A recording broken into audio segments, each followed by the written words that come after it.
말씀대로 이루시는 하나님이라는 제목으로 말씀 전할 때에 나는 은혜 받으시기 바랍니다. 사랑의 하나님, 우리의 환경 속에 역사하셔서 우리를 예배당으로 인도하시고 말씀 듣게 하시니 감사합니다. 우리는 언제든지 주님 앞에 앉을 수 있다고 생각하지만 실제로 주님께서 우리를 인도하고 돌보지 않으신다면 이 자리에 나올 수 없다는 것을 고백합니다. 주님, 우리를 지켜주시고 보호하여 주시옵소서. 주님께서 우리의 삶을 주관하고 계시다는 것을 오늘 말씀 가운데 경험하게 하여 주시옵소서. 예수님의 이름으로 기도합니다. 아멘. 네, 오늘 하나님만이 우리의 왕이시다라는 핵심 주제를 가지고 말씀을 전하려고 합니다. 지난주에 저는 국립중앙박물관에 갔었습니다. 거기에 메소포타미아 전시회가 있다고 해서 이제 거기를 다녀왔습니다. 이 메소포타미아 지역은 메소포타미아 문명으로 아주 유명한 그런 곳이죠. 들어보셨을 거예요. 지금의 터키 남부부터 시작해서 이란, 이라크, 그래서 시리아 그 땅인데 항상 이 옛날부터 이렇게 문명은 강을 중심으로 이렇게 만들어지잖아요. 여기는 강이 두 개나 있어요. 중국의 황하 문명, 뭐 이집트의 나일 문명, 그러니까 강이 하나씩인데 여기는 티그리스 강과 유프라데스 강이라는 강이 두 개가 있으면서 이렇게 아주 대단한 문명을 이렇게 만들었습니다. 그래서 아주 풍요롭고요, 농사가 잘 돼요. 이런 땅은 문명이 잘 발달하고요, 사람이 우선은 많이 살게 되니까. 근데 여기가 아주 유명하죠. 우리가 잘 아는 뭐 이란, 이라크, 뭐 이 땅이 다 여기고요, 아수르가 다 여기고요. 그래서 여기 이스라엘 백성들을 참 괴롭혔던 그 땅이 바로 이 땅입니다. 북이스라엘은 아수르에 망했고요. 그리고 남유다는 바벨론 제국에 망하게 됩니다. 이 두 나라들, 이 두 제국이 이 이스라엘 백성들을 힘들게 했고, 그리고 또 재밌는 것은 우르라는 곳, 그곳에 있던 우르라는 곳에 아브라함이 원래 그곳 사람이에요. 메소포타미아 지역 사람이었는데 하나님의 인도하심을 따라서 이쪽 그 가나안 땅으로 이주를 해서 또 이스라엘 백성들, 하나님의 백성들을 이렇게 만들었던 그 고향, 아브라함의 고향도 바로 이 메소포타미아 지역입니다. 그래서 이 메소포타미아 지역은 우리나라가 참 우리가 여행 좋아하시는 분들 많으실 텐데요. 이쪽을 여행하기가 쉽지 않습니다. 저도 지금은 특히 이란이나 여자들이 가기 힘든 곳이고요. 이라크도 예전에는 이란 이라크 전쟁을 많이 했었으니까 저도 시리아까지만 가봤고, 시리아 터키는 가봤는데 이란 이라크는 여행하기가 쉽지 않아서 못 가봤는데, 하여튼 우리 이 예수 믿는 사람들하고도 굉장히 이렇게 연관이 있는 그런 지역입니다. 그런데 뭐 미국에 있는 박물관에서 가지고 왔다 그래요. 유물을 여기 한국으로. 그런데 잠깐 빌려주는 거예요. 그래서 9월 말에까지만 여기서 이렇게 전시를 하고 다시 돌아간대요. 그래서 뭐 그렇게 대단한 것들이 오지 않았어요. 다 귀중한 것들이긴 하지만 대단히 많은 유물들이 오지는 않았고, 그런데 그 중에서 가장 인상 깊었던 것이 무엇이냐면은 그 바벨론 제국의 상징이 장미꽃하고 사자예요. 근데 거기 벽을 바벨론 성으로 들어가는 그 길을 이렇게 장식했던 어떤 조각을 하나 이렇게 가지고 왔는데, 그것이 무엇이냐 하면은 벽돌로 만들었어요. 벽돌로 만든 사자예요. 이만한, 텔레비전만 할 것 같아요. 텔레비전만한 그 사자 조각인데 벽돌을 한번 굽고, 그리고 또 벽돌에다가 색을 칠해서 또 한번 구워서 이렇게 사자 모양을 이렇게 만들어서 이 성으로 들어가는 문을 만들었는데, 이게 다 총천연색이었다는 거예요. 총천연색. 그래서 엄청난 이 과학의 발전을 우리 지금 생각하면 이거 벽돌 그거 뭐 우리한테는 너무 쉬운 거잖아요. 벽돌 굽는 게 그게 뭐가 대단해? 막 그러는데 그때 당시에는 엄청난 과학적인 그런 놀라운 것들이었다는 거예요. 우리는 이제 도자기라는 아주 좋은, 우리한테도 그 유물이 있잖아요. 그리고 도자기도 흙으로 한번 굽고 그 다음에 다시 이제 유약으로 묻혀서 다시 굽고 이런 건데, 그런 거가 굉장히 뭐 과학적이다 그러는데 이미 이거는 뭐 몇천 년 전부터 총천연색 벽돌 장식을 했다라는 것 자체가 굉장히 놀라운 문명의 결과물이다 이렇게 말할 수가 있습니다. 그래서 저는 이걸 보면서 그 바벨론으로 이스라엘 남유다 백성들이 포로로 끌려갔잖아요. 그들이 봤을 때, 이 바벨론을 봤을 때 절망하지 않았을까? 그런 생각이 들었어요. 왜냐하면 너무 대단하니까, 이 바벨론이라는 도시 자체가 너무 대단하니까. 우리 일제강점기 때 처음에 독립운동 열심히 했던 그 똑똑하신 분들이 나중에 변절하시잖아요. 근데 왜 변절했냐면은 이 나라 사랑을 변절한 게 아니에요. 나라 사랑이 없어진 거 아니에요. 우리 백성들을 사랑하는 게 없어진 게 아니라 일본이 너무 대단하게 느껴진 거예요. 일본을 절대로 우리는 이길 수 없을 거다. 그러니까 이길 수 없을 바에야 차라리 일본의 국민으로서 우리가 행복하게 사는 게 낫지 않겠나. 그러면서 변절하신 분들이 되게 많으시거든요. 그런데 우리는 그거를 잘못됐다고 얘기하잖아요. 그런데 오늘 성경에서는요, 하나님께서 이거는 변절이 아니라 그냥 그렇게 살아가라. 그것이 하나님의 심판이었다라고 말씀을 하고 계세요. 오늘 말씀에 나오는 에스겔 선지자는요, 그 이스라엘이 그 남유다가 두 번 전쟁을 해가지고 두 번 다 전쟁에서 지거든요. 첫 번째 전쟁에서 졌을 때 이 바벨론의 느부갓네살 왕이 이 유다에 있는 아주 귀한 사람들을 전부 다 데려가요. 왕하고 제사장들, 똑똑한 사람들 다 데려가거든요. 그 1차 포로기 때 데려간 사람이에요. 그래서 제사장 역할을 했는지 안 했는지도 모르고 아주 나중에, 그래서 학자들은 이렇게 얘기해요. 소년 때 데려감을 당했고 그 다음에 소년 이후에 청년 시절에 하나님께 부름을 받았다 이렇게 얘기하기도 해요.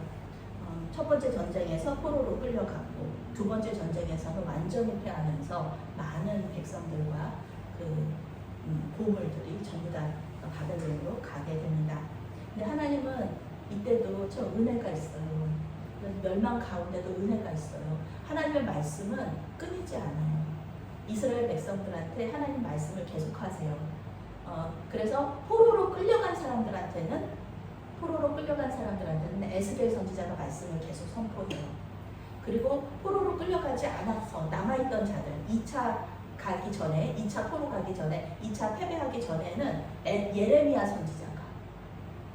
선지자가 또 이렇게 말씀을 선포해요. 여기 포로 끌려가지 않은 이스라엘 사람들한테는. 그리고 다니엘이 또 왕궁에 있어요. 다니엘이 왕궁에 있으면서 또 이스라엘 백성들을 잘 돌봐줘요. 그렇게 하는 거예요. 원래 하나님께서는 이렇게 모든 것들을 다 환경을 다 만들어 놓으세요. 죽지 않도록 하나님께서 이렇게 도와주세요. 그래서 하나님 이렇게 예레미야서를 보면은 예레미야 선지자가 남아있는 아직 포로로 끌려가기 전에 그 백성들한테 선포한 말씀이 있고요. 그 다음에 에스겔 선지자의 이야기를 들어보면 여기 이미 포로로 끌려가 있는 이스라엘 백성들에게 주는 그런 말씀이 있어요. 예레미야 선지자는 이스라엘 백성들한테 계속 얘기해요. 너희들 이렇게 하다가는 완전히 멸망한다. 그러니까 회개하고 돌아와라 얘기를 하지만 듣지 않죠. 그래서 결국 유다 백성들은 회개하지 않고 하나님의 심판을 받게 됩니다. 하나님은 70년이다. 70년만 여기 바벨론에서 포로 생활하면서 회개하고 하나님 앞으로 돌아오고 우상에 있는 모든 것들을 다 씻어내고 이 땅도 우상으로 가득 찼던 이 남유다 땅도 깨끗해지는 그 시간이 70년이라는 거예요. 하나님 생각하시기에 70년만 잘 견디고 버텨라 이렇게 말씀하시거든요. 그런데 이 상황에서 유다 백성들은요, 이 상황에서도 하나님 말씀에 순종하지 않아요. 하나님 뜻대로 70년만 견디면 되는 거잖아요. 나만 생각하면 안 되잖아요. 내 자손들도 생각해야 되잖아요. 나는 여기서 죽을 수 있어요. 그렇지만 이 내 자손들은 하나님의 땅으로 고향으로 다시 돌아가서 하나님 잘 믿게 그렇게 살아야지, 그렇게 교육시켜야지 이렇게 생각을 해야 되는데 이 사람들은 아니에요. 하나님이 마치 바벨탑을 만든 것처럼 하나님의 생각은 하나님의 생각이고 나는 어떻게 해서든지 빨리 이 고향으로 돌아가고 싶은 거예요. 그러니까 이제 예레미야 선지자도 독립운동 하지 말라 그랬거든요. 그리고 에스겔도 가만히 여기서 하나님을 믿으면서 잘 살라고 했거든요. 그런데 이 사람들이 남유다에서 이 하나님께서 말씀하신 이거를 하지 않고 독립운동을 하려고 해요. 새로운 동맹을 만들려고 해요. 그래서 애굽에다가 하나님께 도움을 요청해야 되는데 애굽에다가 도움을 요청하는 거예요. 그러지 말라고 하나님이 에스겔 선지자를 통해서 말씀하시는 거예요. 이것은 듣지 못했다고 변명할 수가 없습니다. 왜냐하면 에스겔 선지자가 얘기했고 예레미야 선지자가 얘기하고 있는데 나는 못 들었어요 말할 수 없는 거죠. 하나님의 말씀에 불순종한 선택을 한 그 이스라엘 백성들은 자기들이 책임져야겠죠. 그 책임이 바로 이스라엘 남유다의 멸망이라는 것을 우리가 알 수가 있습니다. 16절 말씀부터 18절 말씀 함께 읽겠습니다. 주 여호와의 말씀이니라. 내가 나의 삶을 두고 맹세하노니 바벨론 왕이 그를 왕으로 세웠거늘 그가 맹세를 저버리고 언약을 배반하였은즉 그 왕이 거주하는 곳 바벨론에서 왕과 함께 있다가 죽을 것이라.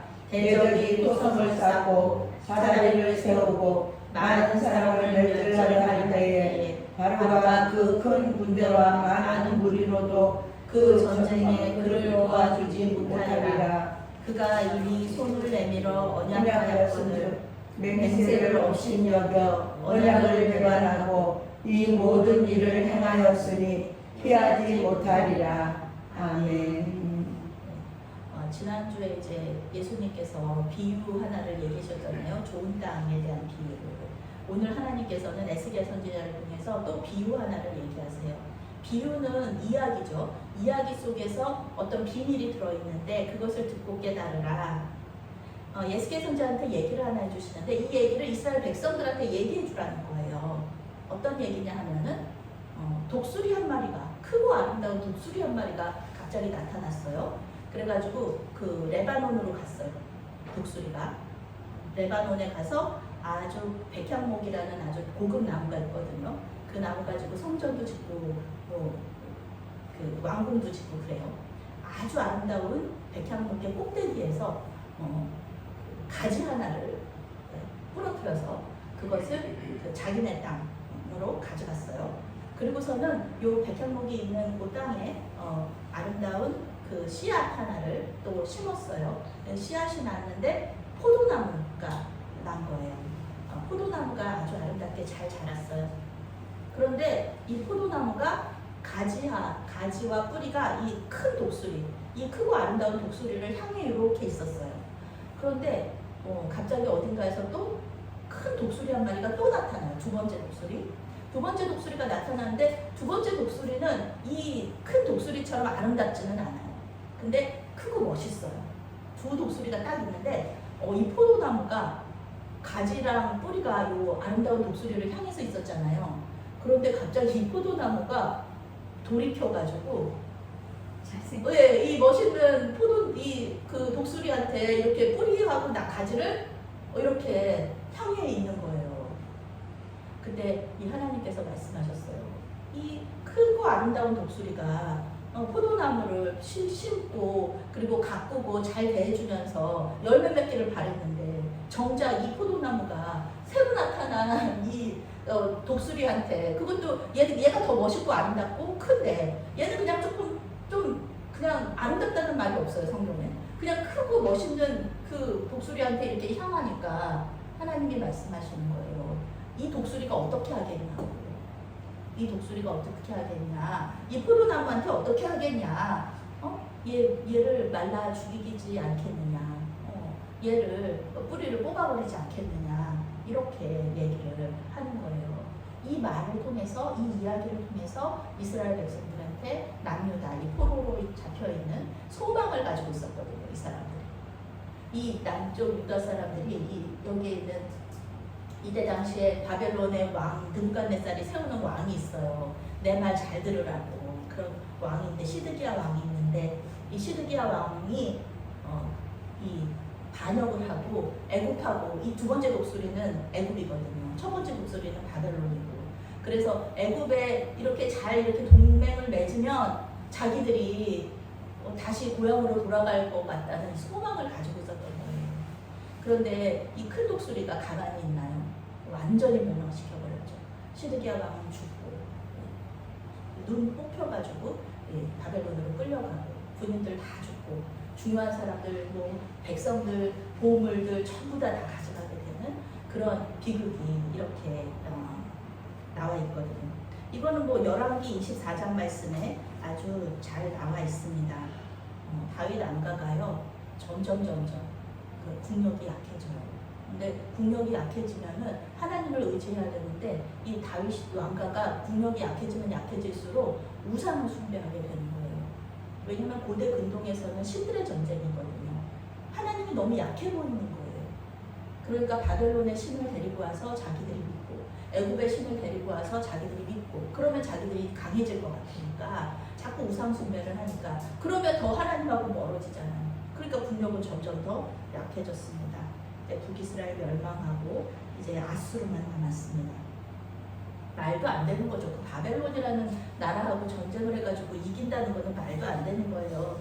그러니까 이렇게 애굽한테 붙었다가 또 바벨론한테 붙었다가 이러면서 나라가 이렇게 어떻게 굴러가는 그 줄타기를 하는 그렇게 있다가 결국 남유다가 바벨론한테 져서 속국이 되었습니다. 이제 모든 정책 결정은 바벨론 왕의 말을 들어야 되는 거죠. 그런데 이제 가만히 있으면 돼요. 가만히 하나님께서 말씀하셨잖아요. 70년 후에는 다시 돌아온다고. 그러니까 나를 믿고 나만 의지하면서 살아라 그랬는데 이 이스라엘 백성들이 포도나무가 독수리들을 의지하기 시작한 거죠. 정작 독수리를 만드신 하나님을 의지한 게 아니라 독수리를 의지하기 시작한 겁니다. 이제 애굽은 바벨론을 절대로 이기지 못하거든요. 전쟁을 해도 항상 져요. 그런데 여기서 남유다가 잘못된 이렇게 얘기하죠. 썩은 동아줄을 잡았다. 그런데 그렇게 해서 이제 애굽에 소망을 둔 것이 하나님께서는 그걸 책망하고 계시는 거예요. 남유다는 하나님의 마지막 기회까지 저버리게 됩니다. 결국 느부갓네살 왕이 남유다를 쳐들어와요. 그래서 예루살렘 그 성 자체가 아주 거대한 요새거든요. 요새인데 그거를 토성을 쌓아가지고 올라가기가 어려우니까 요새니까 못 올라가잖아요. 토성을 쌓아가지고 이렇게 옆으로 들어와 버려요.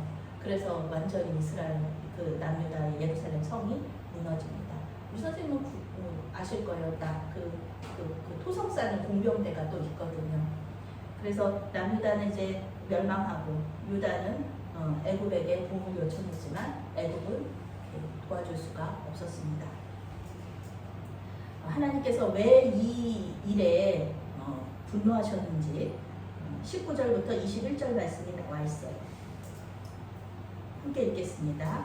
그러므로 주 여호와의 말씀이니라.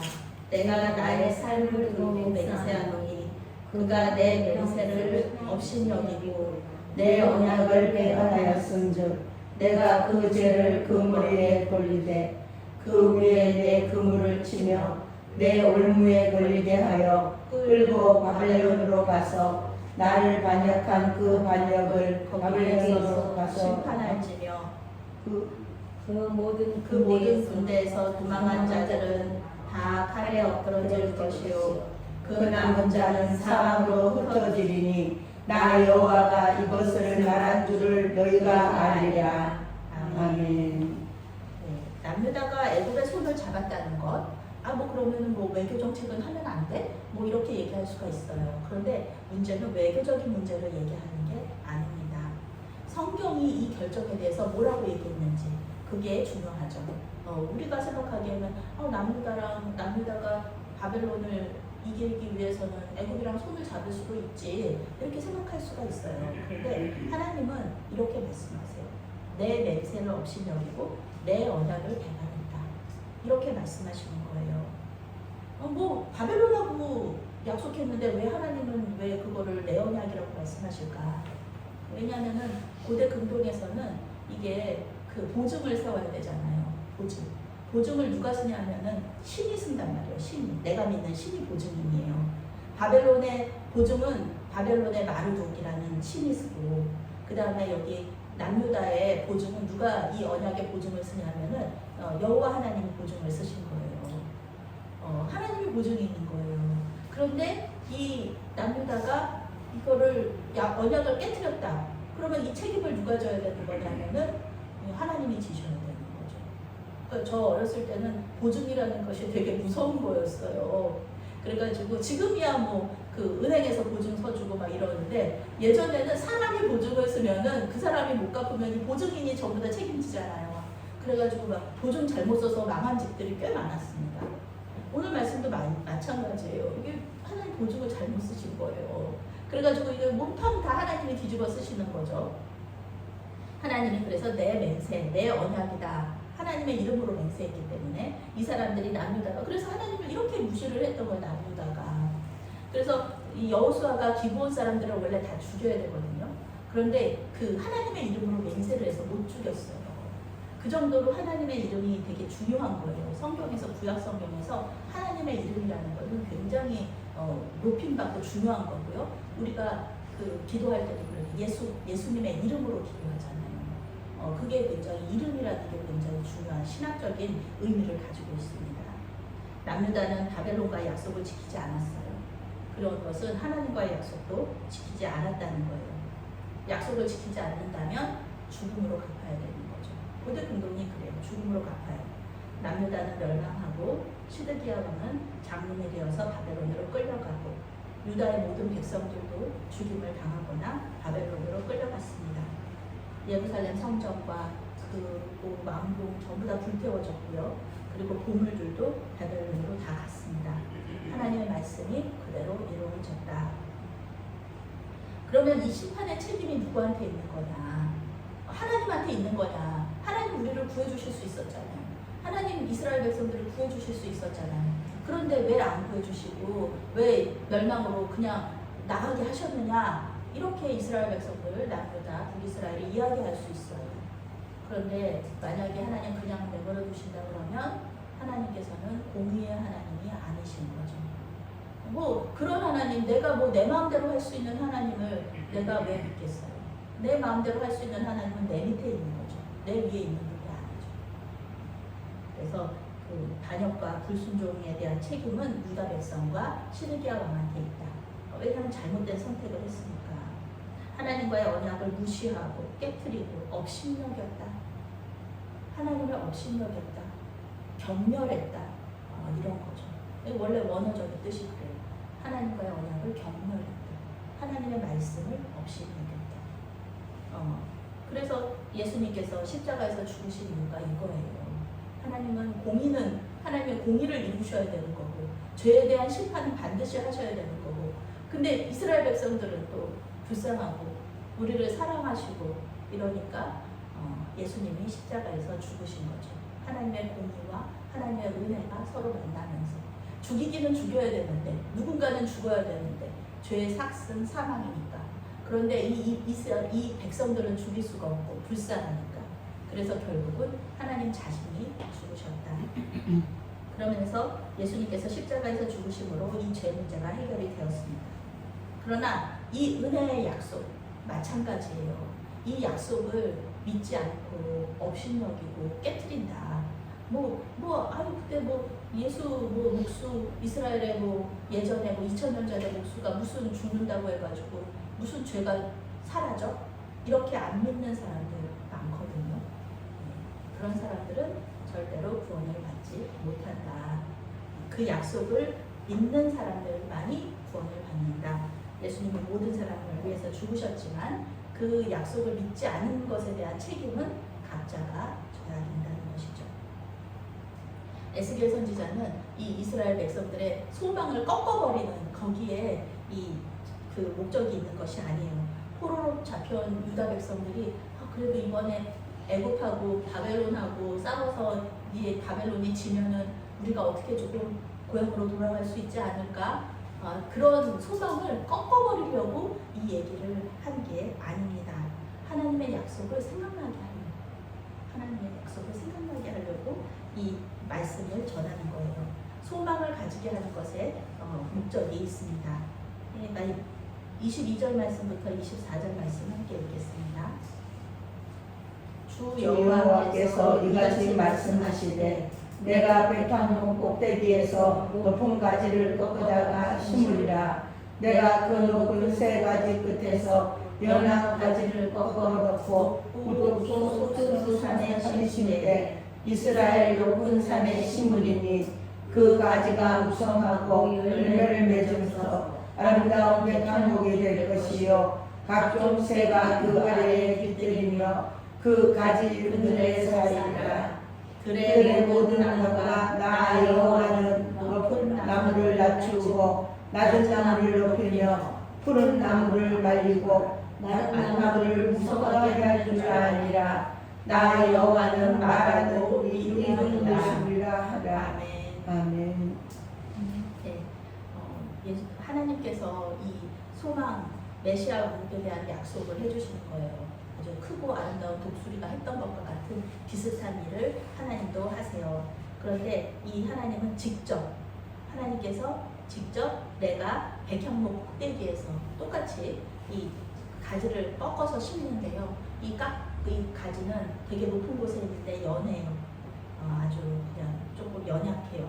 그 세 가지 끝에서 연약한 가지를 꺾어서 우뚝 솟은 산에 심겠다. 그리고 그 가지가 그 연약한 가지가 무럭무럭 자라가지고 엄청나게 크고 아름다운 백향목 나무가 될 건데, 이 백향목 나무가 가지가 무성하고 열매를 많이 맺고 그리고 거기에 많은 새들이 가서 살 것이다.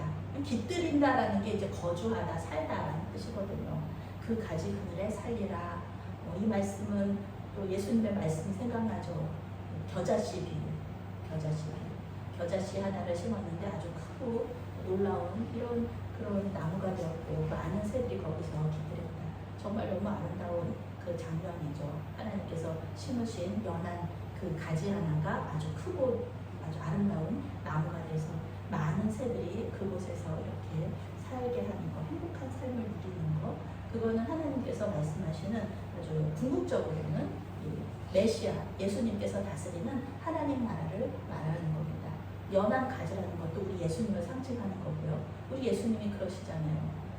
좀 연약해 보이시는 그런 분이시지만 대단하신 하나님이시잖아요. 그런 것처럼 하나님께서 다스리는, 예수님께서 다스리는 이 메시아 왕국은 이 많은 사람들이 와서 쉴 수 있는, 거기서 열매를 먹고 그리고 그 가지에서 나오는 그 그늘에서 쉴 수 있는 그런 아름다운 나라, 하나님 나라 우리가 소망하는 거죠. 큰 제국을 다스리는 왕이라고 한다면요, 이런 나라를 세우고 싶을 거예요. 제가 왕이라면 그럴 것 같아요. 아주 크고 아름답고 부유하고 강하고, 그래서 백성들이 행복하고 백성들에게 먹을 것이 끊이지 않고, 그리고 백성들은 왕을 사랑하고 왕에게 순종하는 나라, 그런 나라를 세우고 싶었을 것입니다. 오늘 성경에 나오는 독수리들도 아마 그런 나라를 꿈꾸지 않았을까. 네. 그리고 또 이 시드기야 왕도 자기가 애굽하고 그냥 이렇게 손잡고 바벨론하고 그래서 자기 좋으라고 그랬겠어요. 우리나라가 좀 바벨론으로부터 좀 독립하고 싶다.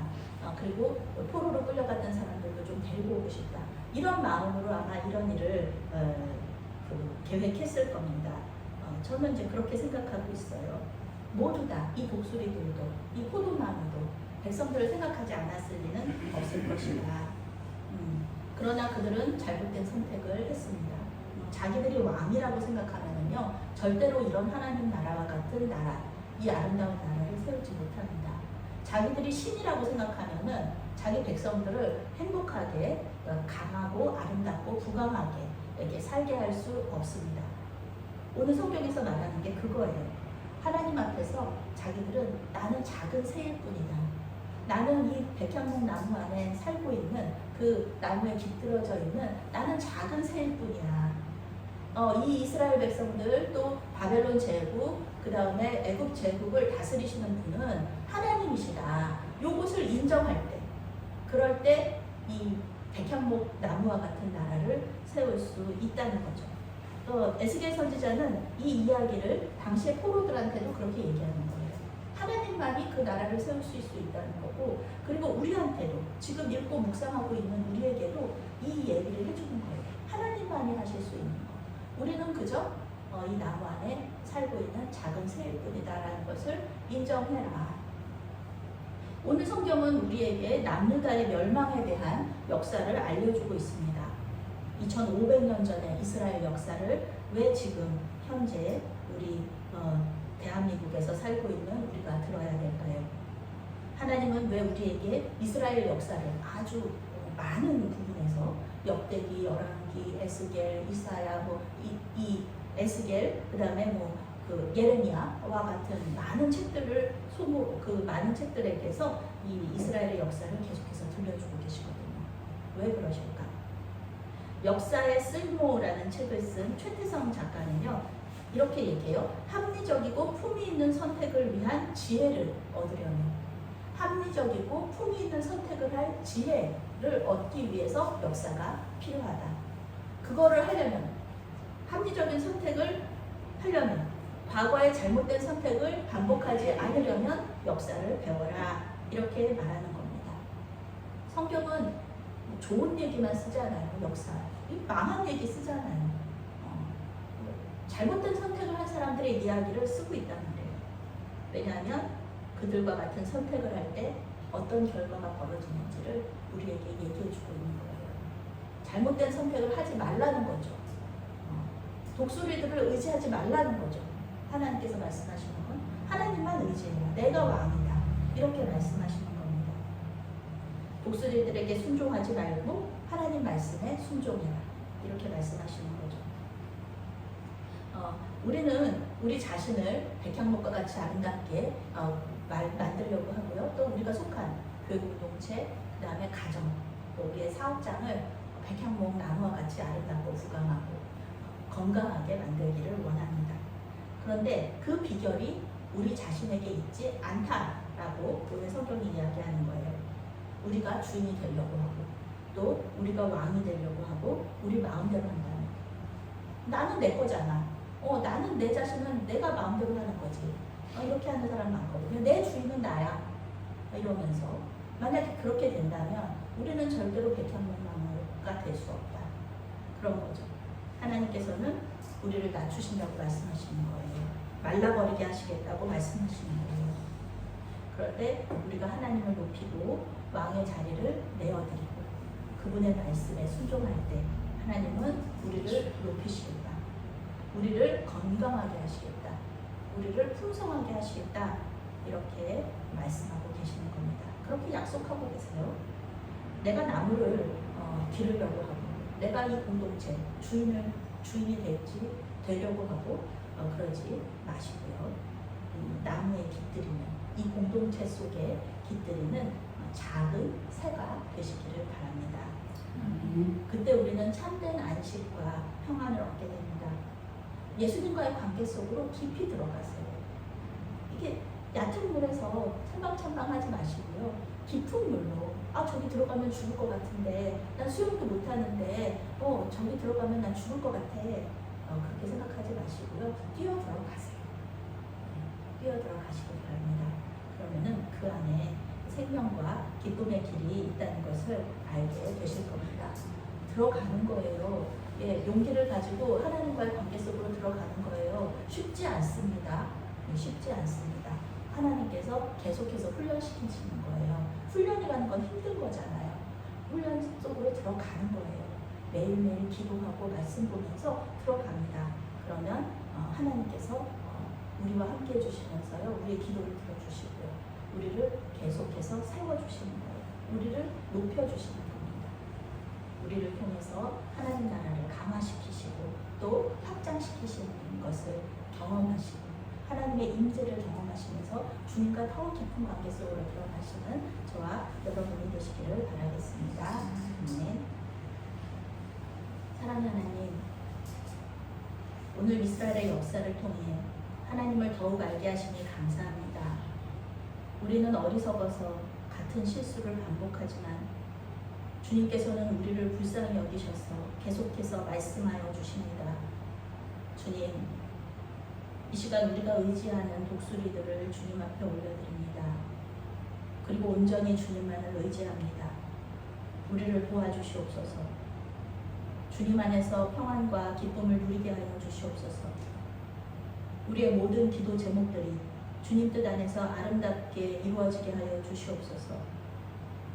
우리의 갈 길을 인도하여 주시어서 우리 자신과 우리가 속한 가정과 교회 공동체가 하나님 나라가 되게 하여 주시옵소서. 예수님의 이름으로 기도합니다. 아멘. 아멘.